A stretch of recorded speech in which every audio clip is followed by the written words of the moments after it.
everyone, my name is Alison Woodall and I'm a relocation coach. I know that moving to a new state is incredibly stressful, so I created my Make the Move online guide to help you through the process.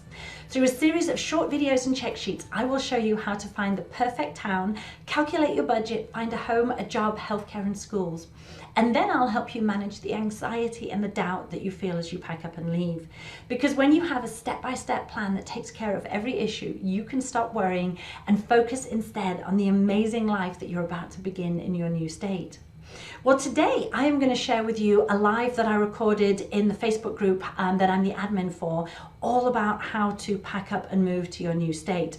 I recorded it when I was in England visiting family, so the video quality is not the greatest, but the sound quality is excellent and so is the content. So I wanted to share it with you, particularly if you're at that stage where you are packing up ready to leave. So enjoy! For 24 years of my life, this is the view from my bedroom window. I'm actually sitting on my windowsill with my camera on my lap.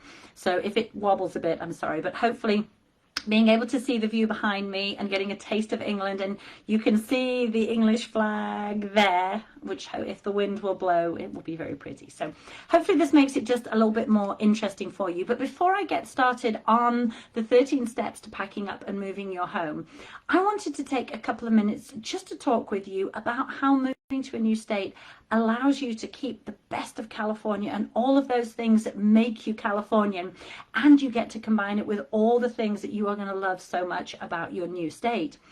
I have lived in the USA for 20 years now, but as you can tell, I have decided to keep my accent because everybody loves it. And my political views and my values haven't changed very much either, because at my core, I'm still the same person I was when I left England for the USA. But the way that I dress, the foods that I eat, the way that I spend my time and the things that I love have all changed radically when I moved to the USA. So if you embrace everything that you love about your new state and everything that it has to offer, you get to keep the things that are essentially you, the things that make you Californian, the things that you love about California, and you get to combine them with all of those new things about your new state. And this is what is going to make your life so amazing. I took all the things that I loved about England and I combined them with all the things that I love about the USA, and that's what makes me me, and it'll be exactly the same process for you. So I don't want you to focus on all the things that you're going to miss when you leave, or all the things that you're worried won't be the same. I want you to focus on all the things that you're going to gain when you move, because those things that you love about California, they're still all going to be there when you go back, just like this view's not changing. And so I get to appreciate it when I come back and visit, but my life is so much richer for living in a new country, and your life will be richer for moving to a new state. So that is my little pep talk over with. So let's talk about what you came for, how to pack up your home. I know that everybody who is watching is at different stages of the packing up and the relocation journey. You may have many months until you move, so you've got plenty of time to sort all of your stuff before you have to begin the packing process. Or so many people move over summer, so you may be a few weeks away from leaving, and you may be sorting and packing at the same time so that you get everything done in the most efficient way possible. Or maybe you're leaving in a few days and you're in that frantic last minute stage where you're scrambling to get everything done. But whatever stage you're at, if you follow these 13 steps that I suggest, it's going to make the packing up and the sorting process so much easier. So I would love it if you are watching live. Let me check the comments and see. We have a few people live. It's a very strange time to do a live, so I know that there's not going to be many people watching live. Most people are going to watch the recording. So I would love you to put when you are moving and where you are going to move to, if you feel comfortable, at least just when you're going to be moving. That way I can get a feel for kind of what stage you're at. But my number one tip, unless you're just like a few days away from moving, is that you need to rent a dumpster. The longer that you've lived in your home and the younger your children are, the more stuff you have to sort and get rid of. And if your move date is really close, you're going to have much less time to sell or to donate stuff. So you're again going to have more stuff to get rid of. And even if you plan on donating and selling most of your stuff, you will still have way more stuff than you ever imagined that just needs to be thrown out, and your trash can will fill up way too quickly. When we left California, I felt like we had hardly any stuff that we needed to get rid of. We'd been very, very careful about what we'd bought, but I still managed to fill my F-150 truck twice with stuff that my husband had to take to the dumpster at his work. And if we hadn't had access to that dumpster, it would have been a nightmare. We would never have been able to get rid of all the stuff that we needed to. So having a dumpster just makes the sorting process so much easier. And if you rent your dumpster for a short time, say for a couple of weeks, it forces you to keep sorting and keep clearing things out, even when you're exhausted, even when you feel like giving up, because you know that you've got to finish sorting and get all that stuff in the dumpster before it gets taken away. So that's always my number one tip for moving, which is renting a dumpster. Now, if you have a lot of time before you move, you can separate the sorting and the packing into two separate processes. Even if it's months before you can move, it is a great idea to start sorting now. That way, when you finally get to the stage where you can pack up and leave, packing up is going to be a breeze because you've already sorted everything. If you're paying a moving company to pack for you, then you're only going to need to follow these 13 steps with a view to sorting your stuff. You don't need to worry about packing. You can leave that to the experts.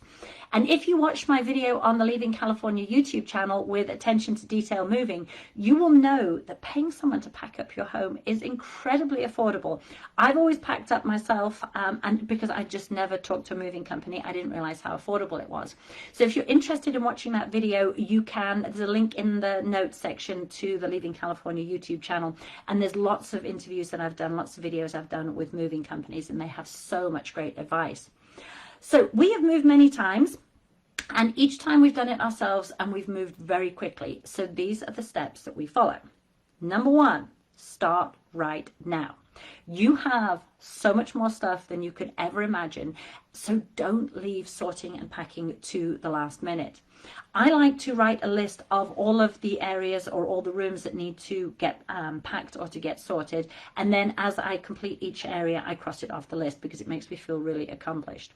But if you don't like writing lists, the other way you can do it is just pick a room and keep going, you know, day by day until that whole room is sorted and packed, and then move on to the next room until that is sorted and or packed, depending on what stage you're at in your relocation journey.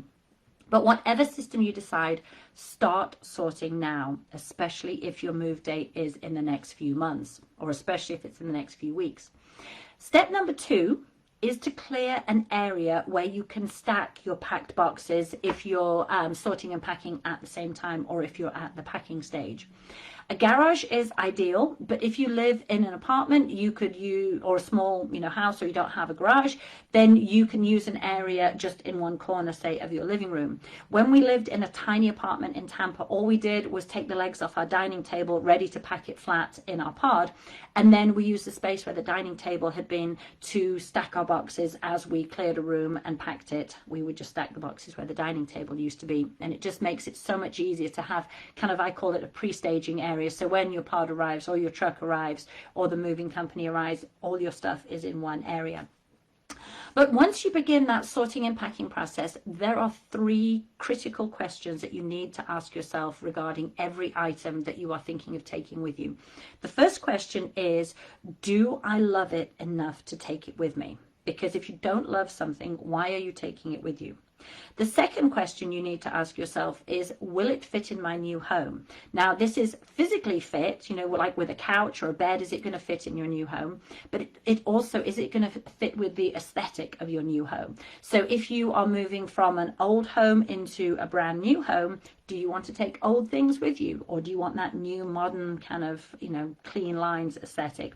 In which case, certain things, certain decor items you have may fit physically and may be practical, but aesthetically, they're not going to fit with the look of your new home. So that's question two. Will it fit my new home either physically or aesthetically? And then question number three, is it cheaper to replace it or to ship it? This is a critical question that you're going to have to keep asking yourself.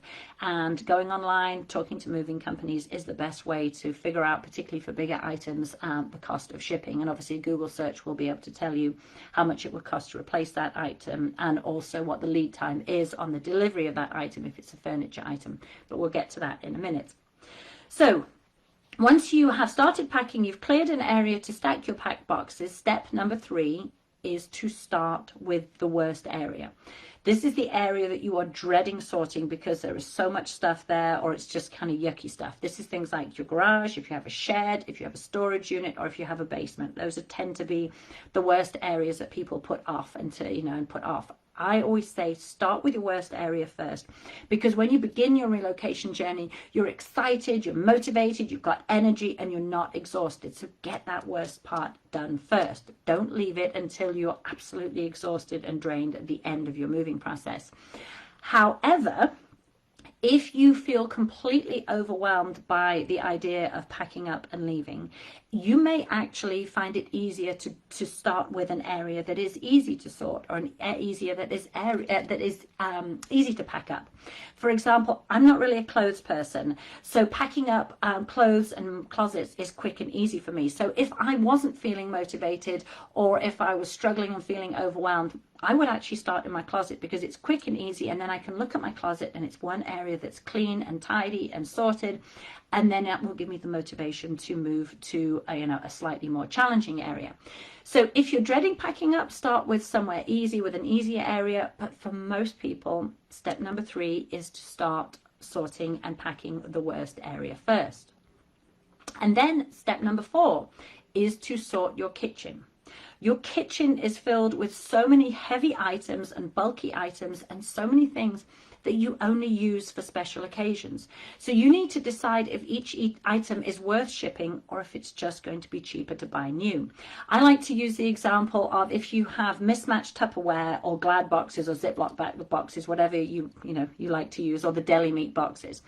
They take up a lot of space. They may be light, but do you really want to pay to ship mismatched Tupperware, mismatched Glad boxes across the country? Wouldn't it be much nicer to get rid of them and then treat yourself to nice matching storage containers? That's always my advice. I did that, and I love my storage containers. The second thing to think about is things like serving dishes that you rarely use. They are bulky and they're heavy and they're hard to pack, but they're very easy to replace at stores like Ross or Home Goods. So get rid of all of those kitchen items and your duplicates as well. How many spatulas do you actually need? If you're like me, you probably only need 3, but I've probably got 10. So get rid, unless it's a sentimental item or something that you use all the time. I also suggest that when you get to the packing stage, that you leave out a couple of pans or essential kitchen utensils that you're going to use in those last few days before you leave, and then pack them into the truck or into your trailer, or however you're moving. Pack them last. That way they're going to be the first things that come out when you get to your new home, and you'll already have all of those essentials that you need for the first couple of days in that box, so that you don't have to immediately start unpacking all of your kitchen. So that's step number 4, deal with your kitchen. Related to step number 4 is step number 5, which is to eat your way through your pantry and your freezer. If you're moving across country in particular, your food is not going to keep, so eat it now and don't replace any pantry items or any freezer items. This is also going to save you a lot of money on your grocery bill. But even if you think that you can take canned goods with you, when you actually weigh the cost of shipping them versus replacing them, it is just much cheaper to buy new. And there are always food banks, food pantries who are desperate for canned goods or things like pasta, that kind of thing. And you also find your friends and neighbors will gratefully accept anything that you are getting rid of. They're all going to love you when you clear out your pantry. So that's step number 5. Eat your way through your pantry and your freezer. Step number 6 is to deal with what I call your decor items. These are things like bowls, vases, pictures. They are usually the hardest items to pack and also the most fragile. So you need to pack them really carefully. And if you are sorting your stuff before you show your home, you're also going to have to depersonalize your home. Take down any pictures, any family pictures, anything that is unique to you. If you have, special decor or things that, make your home feel like your own, but may not photograph well or show well, then pack those things away and only leave out the items that give you that good clean look that your realtor is going to want, because that's what's going to show your home to best advantage. And so particularly when you're sorting decor items, you really need to think about those 3 questions. Do I love it enough to take it with me? Will it fit in my home? Obviously hit in this situation from an aesthetic point of view. And is it cheaper to replace it than to ship it? Also, once you take your pictures off the wall, once you take down your decor items, it makes your move seem real, because your home no longer feels like your home. And this is going to give you that final little bit of motivation to keep going with packing and sorting if you're kind of losing a little bit of energy. I pack decor items in really solid boxes. I tend to use the plastic boxes just because I feel like they're, you know, less likely to crush. And then I use bubble wrap and paper to wrap my delicate, fragile items, and I make sure that the box is very, very clearly labeled as fragile. But I also leave the boxes open because there's always going to be space at the top of your boxes, or if you're packing pictures in between those pictures. So I fill those spaces with items from step number 7. And step number 7 is linen, towels, pillows, cushions, all kind of like your soft items. And I use these soft items to fill the spaces around pictures and bowls and decor items that I've already wrapped to protect them. I am not sure if any of the professional moving companies that I've talked with for the Leaving California YouTube channel would agree with me on doing this, but I've done this on every move and I've had very, very few breakages. So I think it works, but again, consult the professionals because they may have other guidance.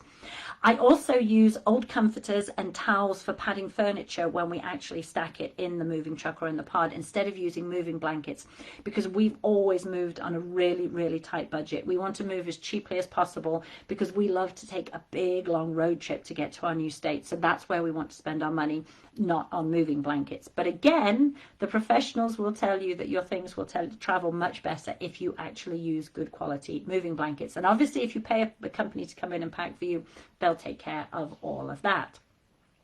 So that is step number 7. Step number 8 is dealing with your closets. Moving is the perfect time to get rid of all of those things that you've not worn for years, all those things that you know deep down you'll probably never fit in again, or that will never come back in fashion. Don't pay to ship something that you will never wear. And also, moving to a new state is the perfect time to completely overhaul your image, because nobody knows what you used to dress like in your previous state. You can just reinvent yourself the way you want to be seen in your new state.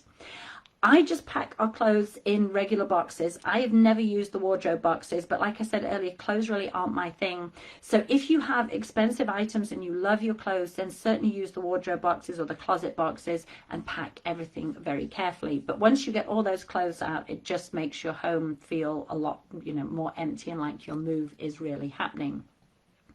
Then step number 9 is bathrooms. This is where you really need to decide if it's cheaper and easier to buy new. Do you really want to take your shower curtain and soaps and shampoos all the way across the country, especially if you're moving when it's hot and things like that get kind of stinky? If you do decide you want to take all your bathroom stuff with you, then pack bathroom stuff in plastic bags inside a plastic box just in case they leak. And also make sure that you do not pack any kind of cleaning products. Again, traveling in summer, things get so hot in a moving truck or in a pod or however your trailer, you don't want to risk things, combusting. And obviously if you're using a professional moving company, they won't move those things for you. So never take cleaning products or any kind of chemicals.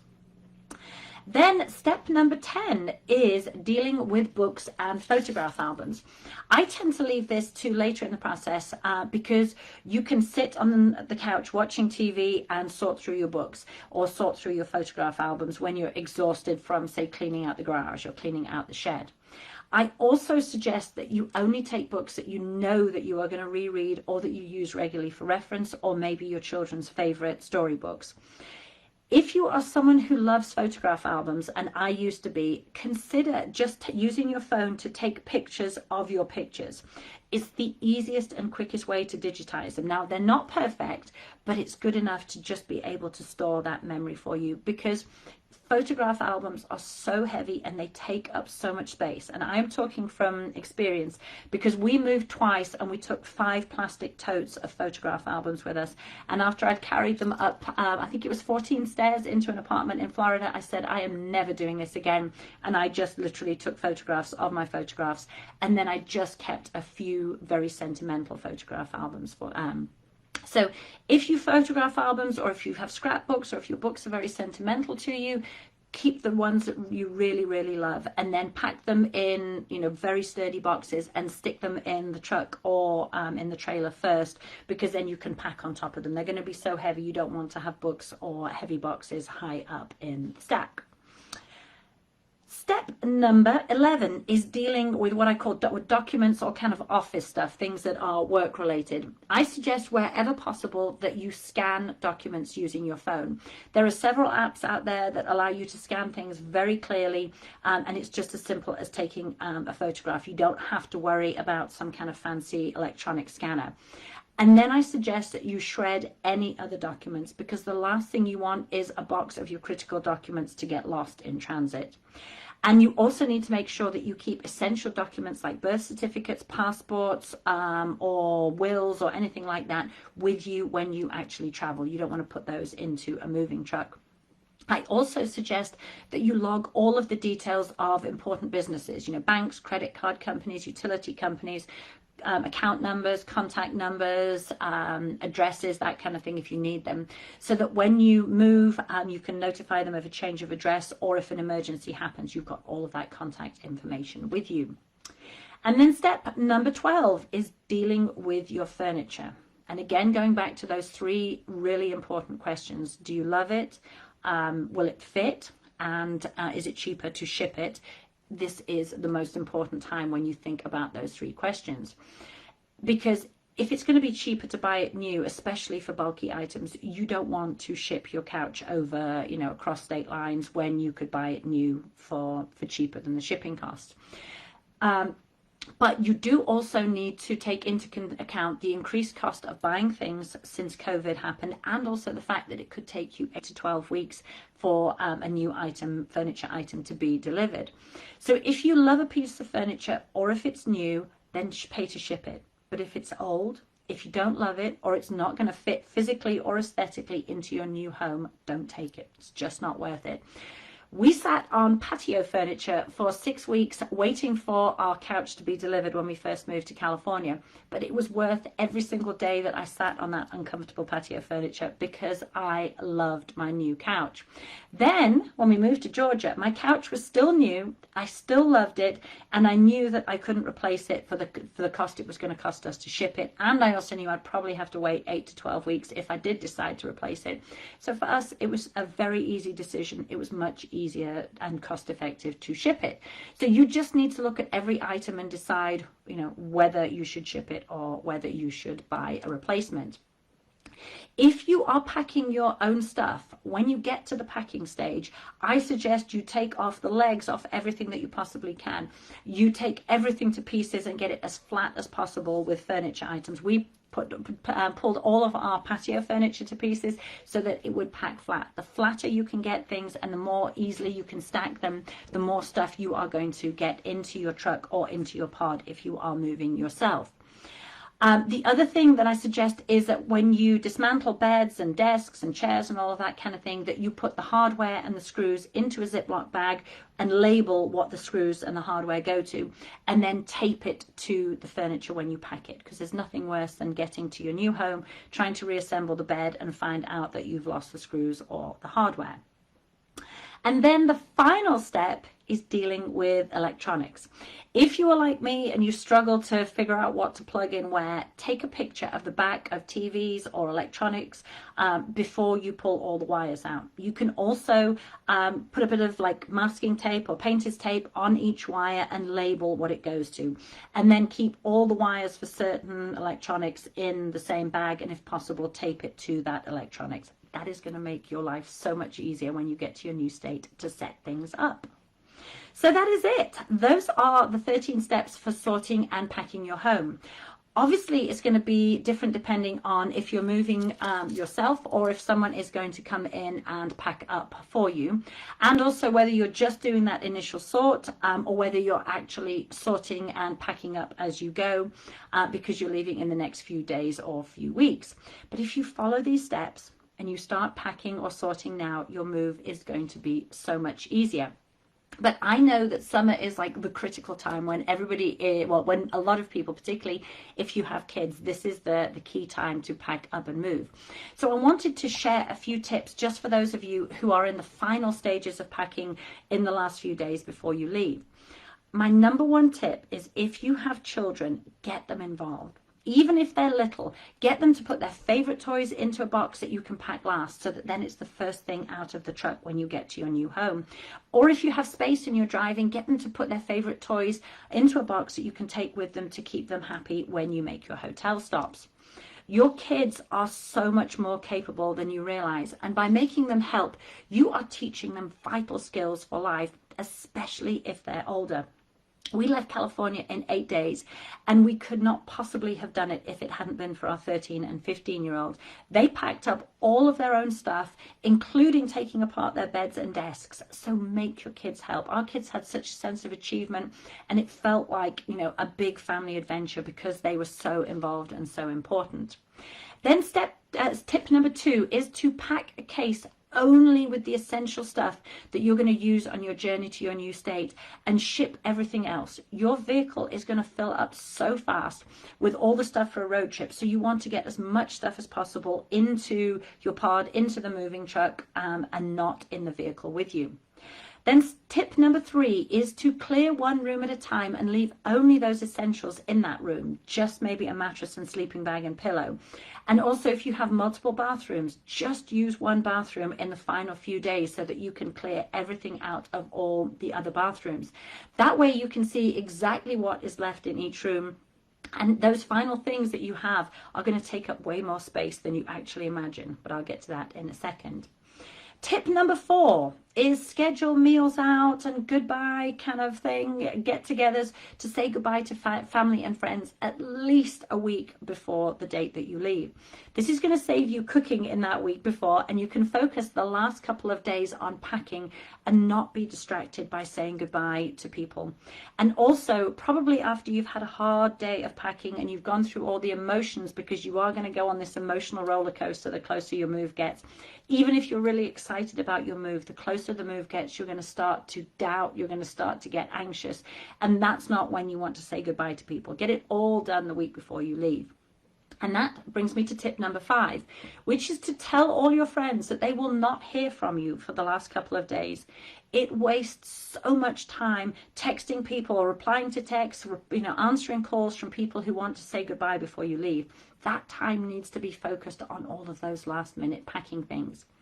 And then tip number 6 is 48 hours before you leave, unplug and drain refrigerators and washing machines. And then 24 hours before you leave, wrap those, what are they? Your fridge, your washing machine, I can't think of the word for them, and then move them into the garage or wherever you are moving them before, and pre-staging to before you put them actually into the truck, unless of course your moving company is going to come and move them for you. Don't leave wrapping and moving them until your final morning, as it's just too stressful. We did this once and we found out that our refrigerator did not fit through our front door, so we had to take the front door off its hinges a couple of hours before we were due to leave, because we were going to pack the refrigerator last, and we left it till the last minute, found out that it didn't fit through the door. So don't do that. Pack everything up and get it to where you want it to be 24 hours before you move. And then tip number 7 is have a trash bag for dirty laundry, towels, clothes and sheets from your final day. It's going to come out of your truck first, and even if it's a bit stinky, it's going to be the first thing that goes in your washing machine. And then tip number 8, keep out your laundry baskets and maybe 3 to 4 empty boxes for packing up those final things, and make sure that you leave space in your truck or in your trailer if you're moving yourself. They're on way more of those final items than you would expect, and they take up much more space than you can imagine. So make sure you have the empty boxes to put them in, and then the space in your moving truck to actually be able to put those boxes. And then the final tip is do not leave anything until your last day. You won't have time, you will be exhausted, you will be so emotional, and it's just way too stressful. Get everything done the day before you leave. So that's it. So to summarize, you need to ask yourself these 3 questions as you sort every item. Number 1, do I love this enough to take it with me? Number 2, will it fit in my home either physically or aesthetically? Number 3, is it cheaper to replace it than to ship it? And then remember, my number 1 tip is to rent a dumpster. And then the 13 steps are: number 1, start right now. Number 2, clear an area to stack your packed boxes as you pack them. Number 3, start with the worst area, or if you're really overwhelmed, start with an easy area that's going to motivate you and then get that worst area done. Do not leave the worst area to last.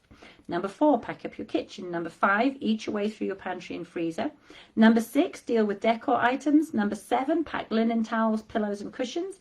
Number 8, deal with your closets. Number 9, sort your bathroom. Number 10, deal with photograph albums and books. Number 11, deal with documents. Number 12, pack up your furniture, get it as flat as possible, and decide whether you're taking it with you or not. And then number 13, pack your electronics. But most importantly, you need to accept that there is no way to make this final part of the process easy. The packing process is the hard part of moving. It's the exhausting part of moving, and there is no way to avoid it. Even if you get someone to come in and pack for you, you still have to sort. And you still have to have everything ready for them. But just know that it is going to be worth it, because when you are living that fantastic life in your new state, you will forget about the stress, you'll forget about the exhaustion, and you will just be so grateful that you did everything to make your move happen. If you need help or guidance and you like what I've just shared with you, go to AlisonWoodall.com. That's my website. I have a ton of free PDFs there. And you can also download my Make the Move guide. In about 3 to 4 hours, through a series of short videos and check sheets, I will guide you so that you decide exactly what it is you're looking for. You can find the perfect place to move to. You can figure out your budget, and then I will help you create a step-by-step plan to move to a new state. Because when you have that plan, when you feel certain that you're doing the right thing, it makes it so much less stressful to move to a new state. And I promise you, your life will be so different when you move. You get to keep all the things that you love about California, and you get to add to them. Just like I get to enjoy this view behind me when I come back to England, but I get to love all the things that make my life in America so wonderful.